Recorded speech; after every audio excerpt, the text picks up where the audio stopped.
Good afternoon, everybody. So it is Thursday. We are driving up to Edinburgh, and this morning when Chris left London he had some problems getting the van out.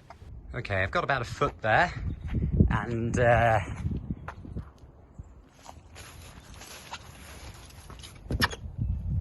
I've almost got a foot there too.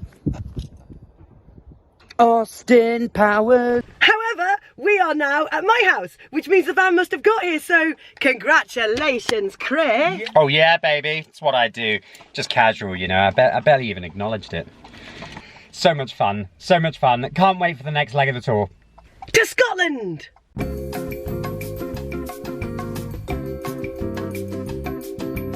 We are having traffic fun. Today is lots of people on the roads, lots of roadworks, accidents, so we're going very slowly. We're now at a point where it looks like the M6 is going to be closed and we're going to have to divert onto the A6. Unfortunately, we're far enough south that hopefully this shouldn't affect us getting to T-Bay, but it's going to lengthen what is already a very long journey. M6 was indeed closed. Diversion onto the A6, where we encountered, understandably, as we would expect, more traffic. Back on the M6! Whee! Thankfully that only added an hour to our journey. We could have been in a much worse situation. If we had been a couple of minutes earlier, if we'd left just a little bit earlier, we'd have been like the poor folk who are still stuck in it now, because the road hasn't reopened yet. We've just rejoined it beyond the road closure. Not long till T-Bay. The sunglasses have gone, however, because the weather's changed, and as I just turned to Chris and said, the weather has changed pretty dramatically, which I've since decided is a new word, and we're sticking to it. The further north we drive, the more overcast and grey it gets, which is, I guess it's nice not to have the sun in your face, but we don't want the rain, thank you. We had plenty of that last time we were up here. So, no rain, thank you Scotland. No rain, no dramatic weather. Thank you.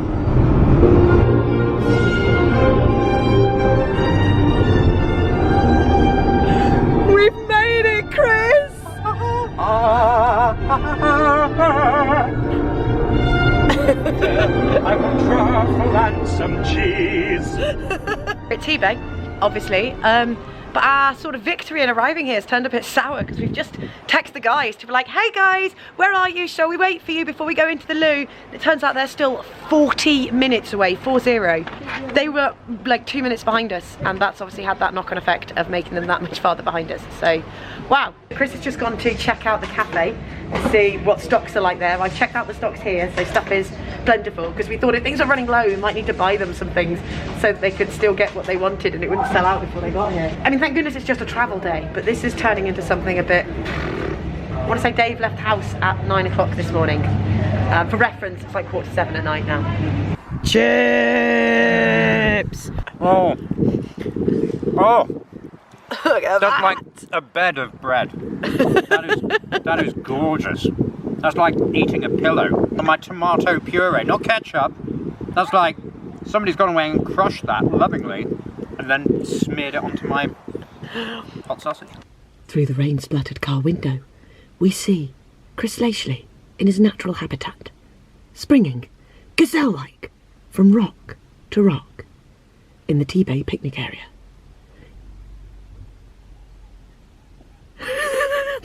He spots the camera.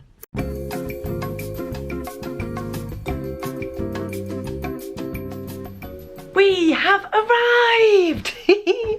What a long journey. Good night, everyone. See you in the morning. Hello and welcome to Musselburgh Racecourse, which is just outside of Edinburgh. We're part of the Edinburgh Fringe today. You can see the set is behind me with our audience starting to arrive. Bit of a weird day today weather-wise. We've had pretty much everything, which is why I'm actually wearing my costume cloak from the show, because I got really chilly and I'm trying to warm myself up. You can see we're under a marquee, which means even if it rains, both our audience and our set and us are going to stay dry, which at this point in the tour I'm quite grateful for. We've all been slightly delirious today because of that really long drive we did yesterday, so I don't know how much filming I'm going to do of today, but at the very least I wanted to show you our gorgeous setup here in Musselburgh. Okay, yeah, as predicted, did 0 filming. As you can see, we have done the get out. It is now dark. We are about to do a 2-hour drive to Dumfries. Woo! And then tomorrow we have a 5:30 p.m. show, which is different. That's it, that's the end of the day. Sorry, there's been very little filming. Been a bit of a weird one after yesterday's long old drive, but we've loved it and the audience have been amazing. Welcome to the Crichton. Lacious? Yes. You okay, hun? Oh, I'm groovy. How are you? Yeah. Oh, don't make me. Come on. How are you this morning? Oh, I've had a coffee now, so I feel better. Now you. Okay. Colonel Sayers? Coffee works. No. Long live caffeine. Yeah, I'm not quite sure what's going on behind. You guys okay? We got up. Okay. So obviously we've got everything out the van now, and what we're going to do is we stick all these lovely poles in first, and then as the lovely Chris Wills is demonstrating here, You want to make sure it's tight, but not too tight, but tight enough. we use these tools, they're ratchets and podgers, to make sure the legs are in nice and tight. And then once that's done, someone will go round and put in all the feet on top of them.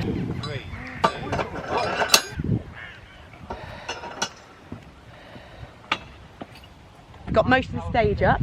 As soon as the 2 side ones go up, we start building the boxes on top of those, so that once the rest of the stage is up, then we can continue adding the set. So what's happened is, as each slab has gone in, the guys will go around levelling it using a mix of eye and spirit levels. And then, yeah, once we're happy that the stages are up and everything is level, then we can pop all the pillars in place, pop the treads on the side, and build the wooden parts of the set on. Nice!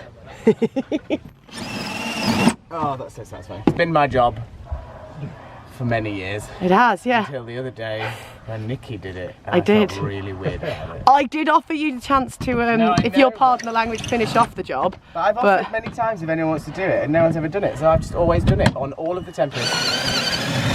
It is your And all job. of Much Ado until yesterday. Then all that's left is the hinge pins here, secure the balcony flap that flaps down. There are bolts either side that lock it into place, and that's the balcony done. It is imperative that you always secure your flaps. Check, and we just can't find one member of our cast. Oh no! The question is, where's Wills? Where is Wills? There he is!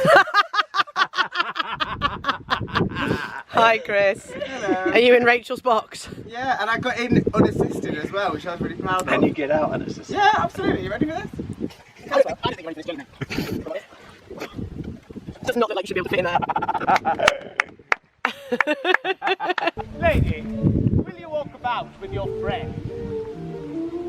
So you walk softly and look sweetly and say nothing. I am yours for the walk. We have a beautiful setup today.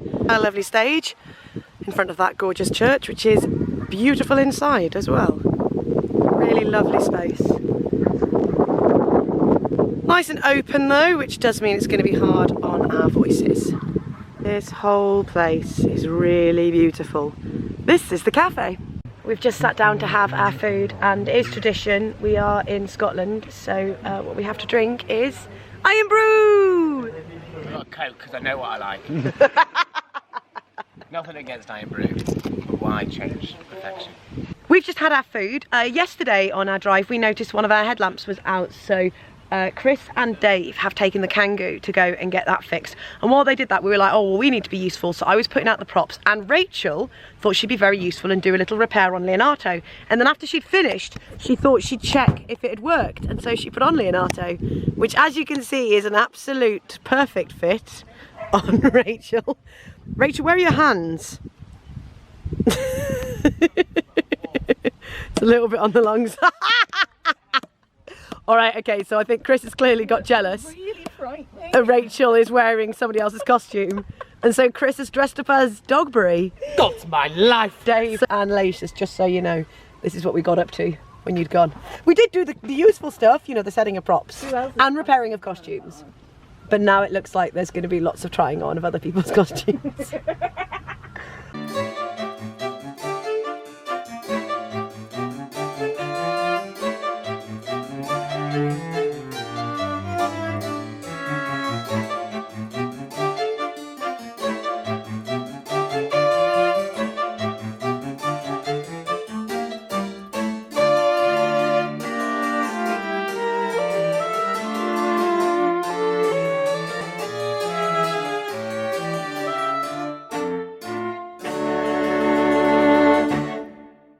Hey Rachel, what you got there? It is my veil. I have just washed it in the sink in the beautiful church there, with the E-cover.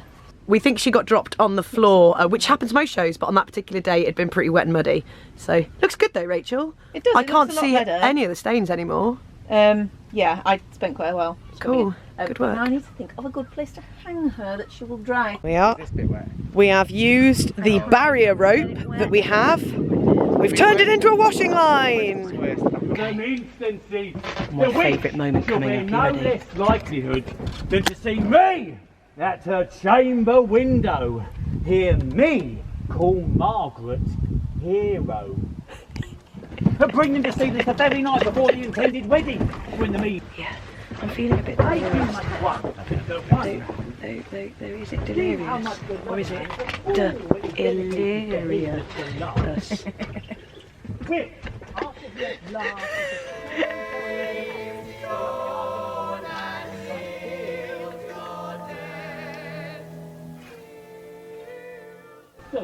I mean, as puns go, I enjoyed it.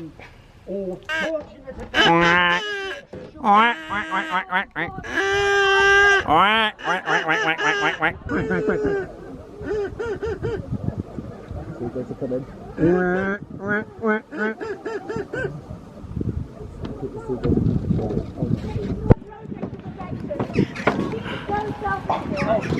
I think so. And therefore, certainly, we're not good to you in love. Let's Jill next. Bed has been thrown. Seagulls have been taken by now. So many seagulls.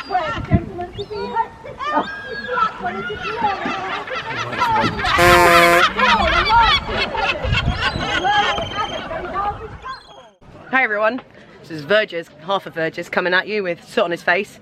We had fun in that one with seagulls. That's definitely the first time we've been upstaged by seagulls. During this scene where they're gulling Beatrice and there's bread being thrown to the ducks, which is landing on Beatrice's head, started getting dive bombed by seagulls. Oh well, that was our last Scottish show we just did, and as with all Scottish audiences, they were such a lovely audience. They were amazing. So We cool. are very, very tired, but it really helps when you've got an audience that lovely and warm because they really lift you, so thank you. And tomorrow we get Baileys and gingerbread men. Oh, we do, because we're at Lytham. Before I got into the Get Out proper, I wanted to show you another hazard of outdoor touring, which is today a wasp got into one of my costumes as I was putting it on. I don't know if you can see, it stung me right on my elbow. Ooh, that was throbbing for most of the show, but that is, folks, just another one of the many hazards of outdoor touring. That's it. Get Out is all done. Our final Scottish show is over, and now we are doing a 2-hour drive to our hotel, which is in Preston. But the good news is that we do pass T-Bay on the way. And I know we only just went the other day, but this is our last chance to go to T-Bay on this tour. So since we love it so much, we're going to make a little stop off there to break up the journey.